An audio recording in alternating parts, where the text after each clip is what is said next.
Selamat malam. Yang terhormat Bapak Sunarto selaku dosen manajemen sumber daya manusia.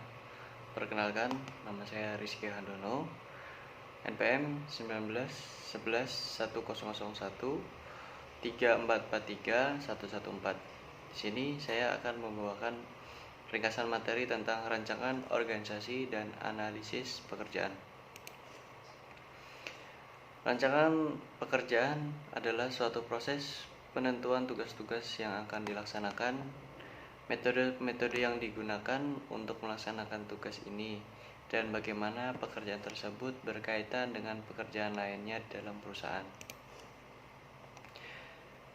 Perancangan suatu pekerjaan mencerminkan elemen organisasi, lingkungan, dan tingkah laku.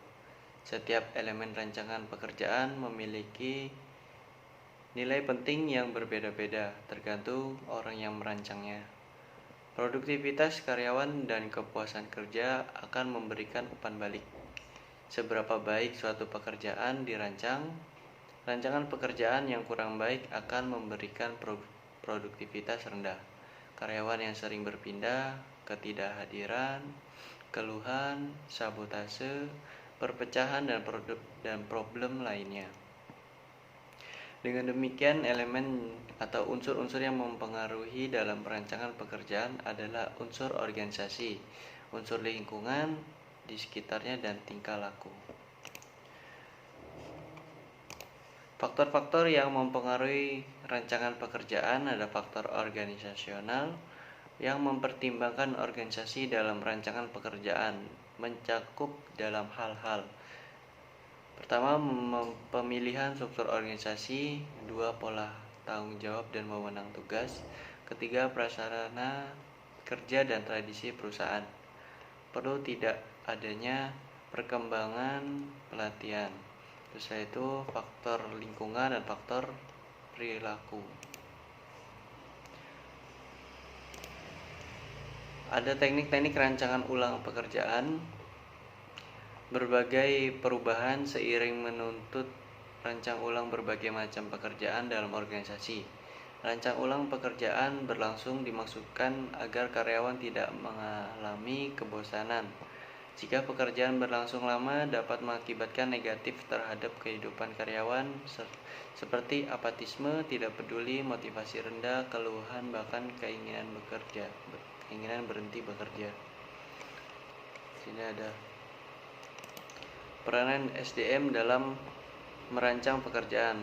Peranan sumber daya manusia dalam mendesain pekerjaan adalah hubungan yang sangat dinamis. Jadi masukan-masukan atau pikiran-pikiran yang cerdas tidak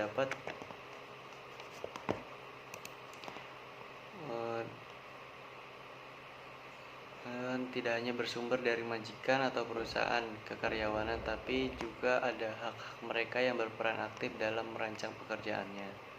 Rancangan pekerjaan merupakan salah satu komponen penting dalam manajemen sumber daya manusia.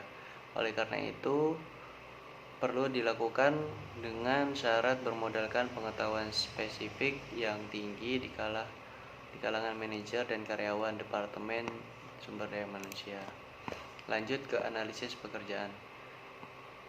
Terdapat 2 poin prosedur untuk menetapkan tugas dan keterampilan yang dibutuhkan suatu pekerjaan dan juga tipe orang yang dapat untuk bekerja.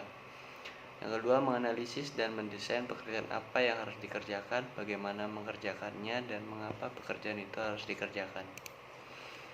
Hasil dari analisis pekerjaan itu ada deskripsi sama spesifikasi pekerjaan.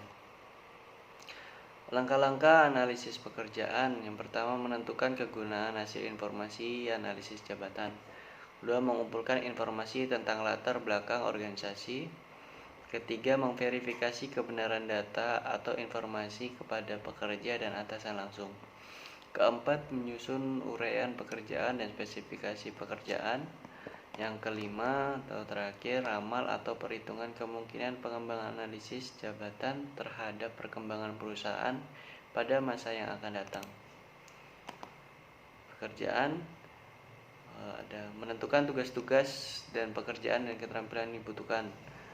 Membuat list pekerjaan, tanggung jawab, pelaporan kondisi kerja, supervisi jabatan atau pekerjaan, dan syarat-syarat manusianya.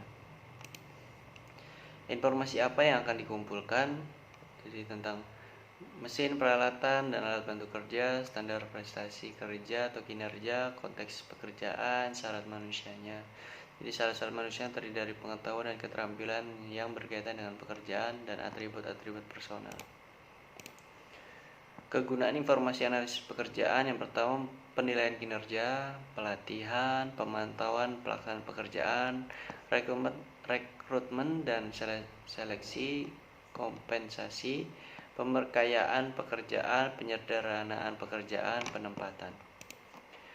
Penggunaan informasi lanjut ada evaluasi jabatan, promosi dan pemindahan organisasi, peramalan dan perekrutan, orientasi dan induksi. Metode mengumpulkan informasi analisis pekerjaan. Ada interview, kuesioner, observasi, buku harian partisipan, teknik-teknik kualitatif, dan berbagai sumber informasi lainnya. Statistik dan analisis pekerjaan, tujuan untuk menentukan secara statistik hubungan antara beberapa prediktor atau sifat manusia seperti tinggi, inteligensi, dan keterampilan jari. Kedua, beberapa indikator dan kriteria efektivitas kerja seperti prestasi kerja seperti apa yang dinilai oleh supervisor. Prosedur memiliki 5 langkah yang menganalisis pekerjaan, menseleksi sifat profesional, tes, mengukur prediksi kerja berikutnya, menganalisis secara sistematis hubungan antara sifat dan prestasi kerja. Yang terakhir ada job evaluasi. Pertama, menilai berat atau ringan, mudah atau sukar, berat atau kecil resiko pekerjaan, dan memiliki nama, ranking, serta harga atau gaji suatu pekerjaan. Kedua, bila pekerjaan berat, sukar, risiko berat, dan menanggung jabatan semakin tinggi, maka harga dan gaji semakin besar. Sebaiknya bila pekerjaan mudah, ringan, risiko kecil, tanggung jawab kecil, dan ranking jabatan rendah, maka gaji jabatan semakin kecil. Mungkin sekian ringkasan materi yang dapat saya bawakan dan bacakan tentang rancangan organisasi dan analisis pekerjaan. Bila saya ada ucap kata atau ada perkataan yang kurang, saya mohon dimaafkan. Saya akhiri. Wassalamualaikum warahmatullahi wabarakatuh.